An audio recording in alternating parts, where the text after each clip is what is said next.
Now we come to the second journey through time that Adam made with the time machine he built with the help of Mr. Huck.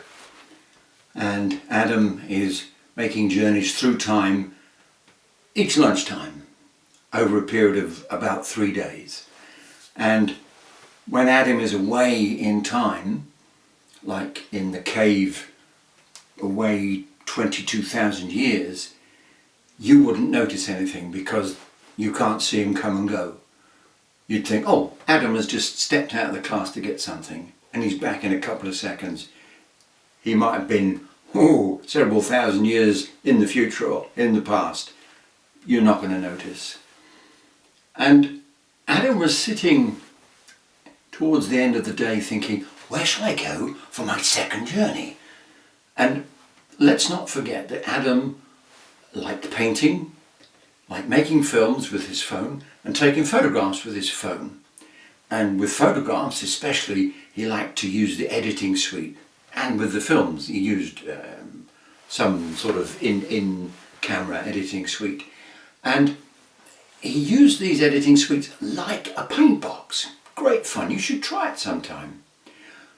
Well, Adam one day went into that room you've got full of curious objects, old cameras, strange books, all kinds of weird and wonderful things which are there just to inspire you, get you thinking, get you imagining for your creative writing. And he was just gazing around when he saw this thing. And it's a Greek vase. And they used to paint these almost silhouette dark shapes on usually a brown background. And they would always tell some kind of a story. You can tell it's Greek because of this very typical edging you've got here, which is a symbol of infinity because you don't know where it starts and stops. And if you look at that picture there, you can see two beasts who are about to try and bite a man in the middle with a spear. So you have one man, two beasts, and he's really up against it. And this got Adam thinking. He thought, I've read about something like that before, where a few people go up against a lot of people, where somebody stands up against a bully, basically. Now there's a story. So Adam went to the library and he found this book, the Usborne Book of Ancient Greece. And as you can see, it's got the wooden horse, which, as you've probably heard, the Greeks used to get into the town of Troy in the Greek Trojan War. Great story, you'll listen to that another time, I'm sure. But Adam looked through and then he came across a page called The Persian Wars. And it talks about the Battle of Marathon and then the second invasion. Well, he read all through and he discovered that the Persians, which was a vast empire, if you've got Greece here, this is the coast on the eastern side, it goes round like that, and not Persia, Turkey starts there these days, but in those days it was the Persian Empire, and a king called Darius thought, I'm going to have Greece for myself. And he brought an army around down this side of Greece and he tried to attack them and attack Athens. But the Greeks in those times, they all gathered on a big hill when the Persians were down below, and they had, like this here, they had big shields, ultra long spears and helmets with these big crests. And they all formed into a big square called a phalanx, and they charged down the hill. This was at a place called Marathon, and they went bang into the Persian army and virtually pushed them into the sea. Beat them one day. And the general, the Greek general, said to one of his soldiers, would you mind awfully running back to Athens to tell them what we've achieved here today? And the soldier said, no problem, I'm on my way. And he ran 26 miles.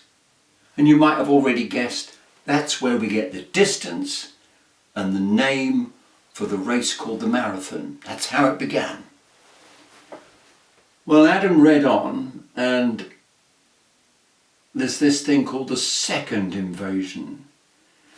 Because Darius, the king who was beaten, got old and died, as kings do. His son, Xerxes, thought, I'll do better than Dad. I'll go and get the Greeks. Oh, I'll build the biggest army you've ever seen. And he called all the way through his empire and said, come and fight for me. And he gathered an army of 1 million men. Can you imagine 1 million people? Well, they came up the coast of Turkey and they were going to cross over and walk, as they did, round here. But here, there was a big gap. The sea went through into the Black Sea. I think it's called the Bosphorus, that little bit of water there. And he thought, how are we going to get across? And his clever engineers said, easy, King Xerxes, watch us. And they lined up, side by side, boats. And they built planks across the top. And they said, we've made you a bridge. 600 boats. That army took 1 week to cross there. Imagine going down to the bridge which goes across the River Nen as you're going up towards Rushden and Diamonds. Taking a week, night and day to get across there. Well, eventually they came to about here, and the Greeks began to notice that, yeah, there's a big army coming our way.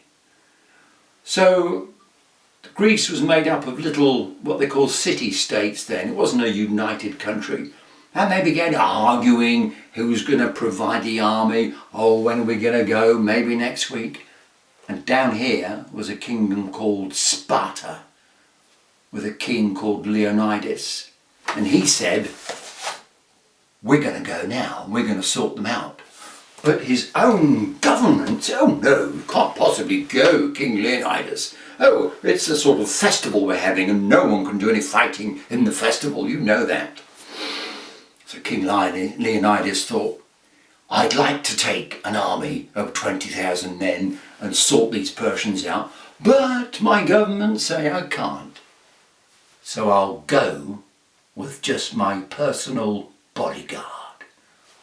300 men, not 20,000, 300 against 1 million. And Leonidas walked through Greece and came up this coast and thought, where can I put the brakes on? Where can I slow this vast army down? And he realised that the path that the Persians would have to take to get to Athens went through the mountains near the sea, and there was a very narrow valley called Thermopylae, or the Hot Gates. And Leonidas thought, we'll stop them there. We may even win, who knows? And that is the time, and that is the place, and that is the event that Adam decided to visit on his next journey through time. And this particular one is all about film. Let's see what happens.